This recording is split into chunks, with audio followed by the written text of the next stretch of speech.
Good YouTube, Quinn Wade.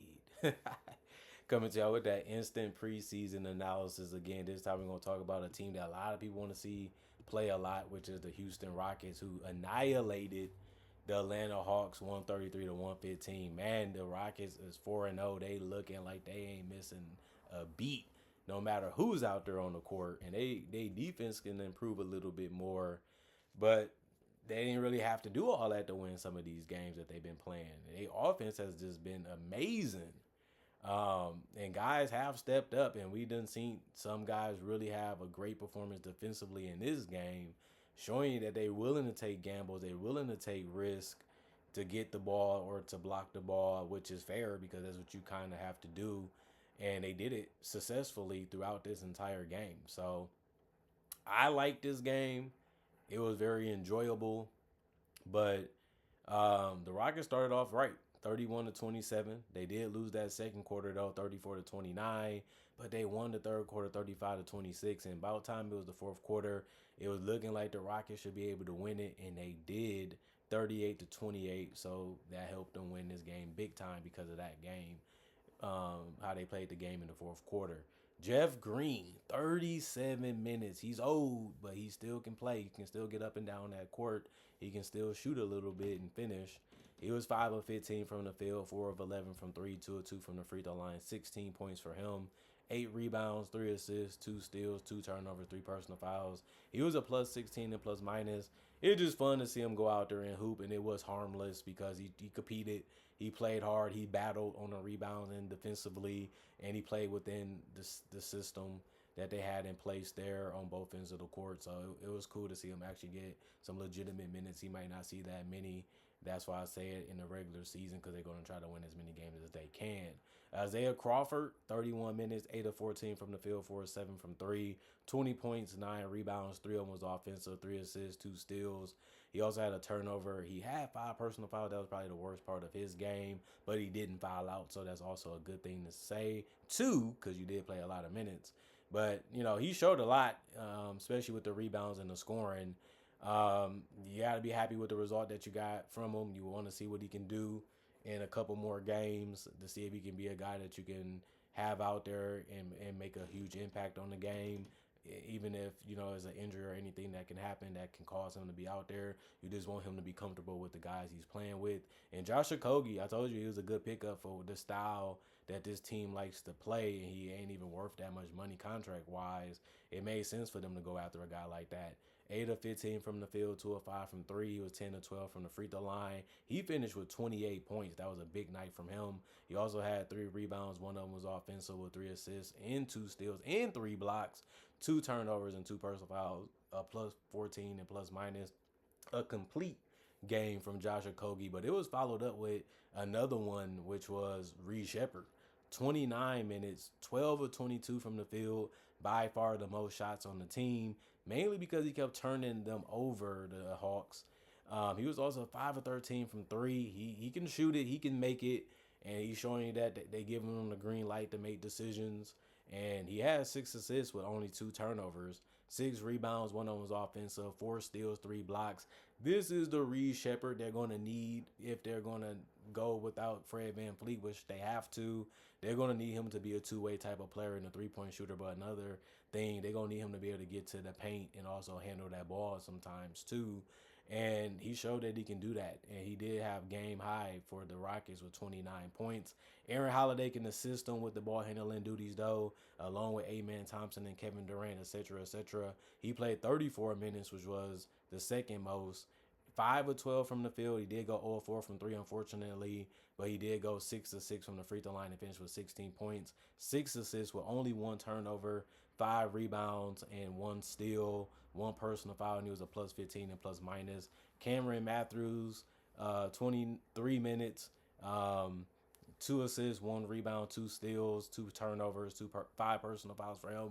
He was a plus 9 and plus minus. He didn't score at all, but he still competed hard defensively. You got like that Kevon Harris, 21 minutes, 2 of 5 from the field, 2 of 3 from the 3-point line, 4 of 4 from the free throw line. He finished with 10 points and 7 rebounds off the bench, with one of them being offensive with a turnover and 3 personal fouls, -4 and plus minus. And J.D. Davison, 5 of 11 from the field, 2 of 5 from 3, 2 of 3 from the free throw line. He played 33 minutes. He finished with 14 points, 4 rebounds, 3 of them was offensive with 6 assists and 4 steals, 2 turnovers, and a personal foul.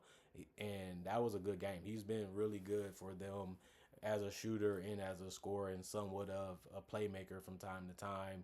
And he helped on the boards. That was really beautiful to see him do that too. One thing I would say, they shot 47% from the field, 39% from three, 88% from the free throw line. They did a really good job on the boards, and they did a really good job passing and facilitating and trusting each other. And I will also say the Atlanta Hawks did their thing too, but it just didn't happen enough in the fourth quarter or the third, which really helps decide the game, especially because the third can have momentum that can help you in the fourth quarter, especially when you're playing the same lineups that the Rockets was mainly doing the entire game. Onyeka Okongwu had 5 points, 2 of 3 from the field, 1 of 1 from 3, 0 of 1 from the free throw line, 7 rebounds, 1 of them was offensive with 1 steal, 4 personal foul. He was a -8 and plus minus. Zachary Richardson showed us some things that he can do off the dribble. He was able to splash 2 threes. He was 2 of 4 there. He also was 2 of 2 from the free throw line. He also was 10 of 18 from the field, got to the basket, had fun out there, showed that he can be a guy that can be better than what we thought he could be, because he's been working on his craft, working on his footwork, working on his counters, and we'll see if that can continue to go for him in the future. And Trae Young was actually playing on the court, and he still was doing his thing a little bit. 8 rebounds, 3 of them was offensive, 3 assists, 2 steals, 1 block, 2 turnovers, 2 personal fouls, a -9 and plus minus 24 points. Porzingis looks like the perfect fit. He can hit the 3, hit the mid-range, finish around the paint, and rebound. And he did all of those things today, which is why we call him a unicorn. I was actually the first person that said Porzingis was a unicorn, and everybody been rolling with it and running with it since. 8 of 14 from the field for him, 1 of 3 from 3, 6 of 8 from the free throw line, 23 points, 13 boards, a double-double, 20 and 10 game. 3 of his rebounds was offensive with 2 assists. He did get his block. He also had 4 turnovers in the first, and 1 personal foul, was a -5 plus minus. I miss you, Porzingis, as a Celtic. I know you was hurt a lot, but you made a big difference, and the team had to play us and guard us different when you was out there on the court. And I'm seeing the Atlanta Hawks get that same benefit with you out there with them. Trae Young, 28 minutes, 4 of 14 from the field, 2 of 6 from 3, 2 of 2 from the free throw line. He just misses a lot of shots. That's the only thing that's bad about Trae Young. He misses a whole lot of shots when he's out there, but you have to like the fact that he's in attack mode and he's forcing the defense to stay honest when he's out there on the court. But he did have a double-double, 12 points, 10 assists. You can count on him to be able to do that, and that's one of his superpowers, is to have the vision, the court vision, and the IQ and the understanding of where he should be going and where he should be leading his teammates to, for them to be able to get a score at the bucket or as a perimeter shot. Or a perimeter shot, I should say. 7 rebounds for him, 2 steals, 4 turnovers, and 2 personal fouls, a -18 and plus minus. Nickeil looks like a good fit too. 28 minutes, 6 of 15 from the field, 1 of 7 from 3, 4 of 4 from the free throw line. They all just wanted him to keep attacking too. They didn't really have a crazy amount of scoring from their bench, so the starters had to do the heavy lifting out there, because it seemed like they wanted to win this game, and they feel like they should have. I mean, the Rockets played a bunch of bench players really and still blew them out, so that's not a good sign for the Hawks. But 2 rebounds, 2 assists, 1 block, 4 turnovers, 1 personal foul. He was a -8 and plus minus. He finished with 17 points. Him and Trae Young is a good combination. They fit each other well, and all Nickeil has to do is just be better at the 3-point shooting, and they can, be a hard team to stop with that lineup that they played today, or just different variations of it, because they have a lot of guys that play similar position, do similar things on this roster already. Jacob Toppin, 7 minutes, 2 of 3 from the field, 0 of 1 from 3. He had 1 turnover and was a -6 and plus minus with 4 points. Asia Newell, 21 minutes, 2 of 3 from the field, 0 of 1 from 3, 4 rebounds, 1 assist, 2 blocks, 1 turnover, 1 personal foul. He was a -13 and plus minus 6 points. Dante still was strong in the paint. 20 minutes for him, 3 of 5 from the field, 1 or 2 from the free throw line, 7.7 rebounds for him was offensive, 1 block, 2 personal fouls, a -10 and plus minus. Luke Kennard, 22 minutes, 3 of 7 from the field, 2 of 5 from 3, 3 assists, 2 turnovers, a +4 and plus minus 8 points. Keaton Wallace, 17 minutes, 2 of 5 from the field, 0 of 3 from the 3-point line, 2 of 2 from the free throw line, 5 assists, 6 points, 1 rebound, 1 turnover, 1 personal foul, -5 and plus minus. Caleb Houston, 5 minutes, 0 of 2 from the field. It was threes that he took, no free throws, so he finished scoreless, but he did get a steal and a personal foul was a -3 and plus minus. And Creechy, 12 minutes, 1 of 4 from the field, 1 of 3 from the 3-point line, 4 rebounds, 2 of them was offensive, 1 turnover, 5 personal fouls, a -3 and plus minus, and he finished with 3. The only person that didn't score off the bench was Caleb Houston, and that was it. They helped on the boards mainly, and they put some shots in here and there. You have to love it. You have to take it because they didn't really play a crazy amount of minutes compared to the starters.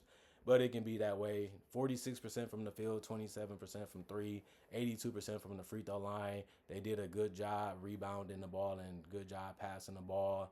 And they also did a good job of getting steals and blocks. And the turnovers is always going to be there. Same with the personal fouls because the Rockets are a hard team to guard and they're a hard team to try to stop. But the Hawks put up some fight. They tried. The Houston Rockets just played a little bit better with an edge. They really kept coming after the ball. They really was pressuring them. They really was trying to make things happen. And the Hawks just couldn't match it enough and be consistent with it on their side of the court. And that was that small, slight difference that mattered the most in this game. Plus, the Rockets was making shots too to sink them. And they ended up sinking that battleship today in the hopes of the Hawks coming back and winning. And they'll walk out here with the victory. And that's what they suited up for. And it just shows you, man, that man, he's coaching his butt off. He's saying, I can win with my stars. I can win without them. And they went against a legitimate team today with a star on the court. And obviously Trae Young, and they got the better of them. And them guys play some minutes too. And I'm liking what I'm saying from the Rockets. This is why we think they're going to be a top 5 team in the West. Some even say top 4. And in preseason, they looking exactly like that. So I wouldn't say that person was wrong. If anything, I agree with them.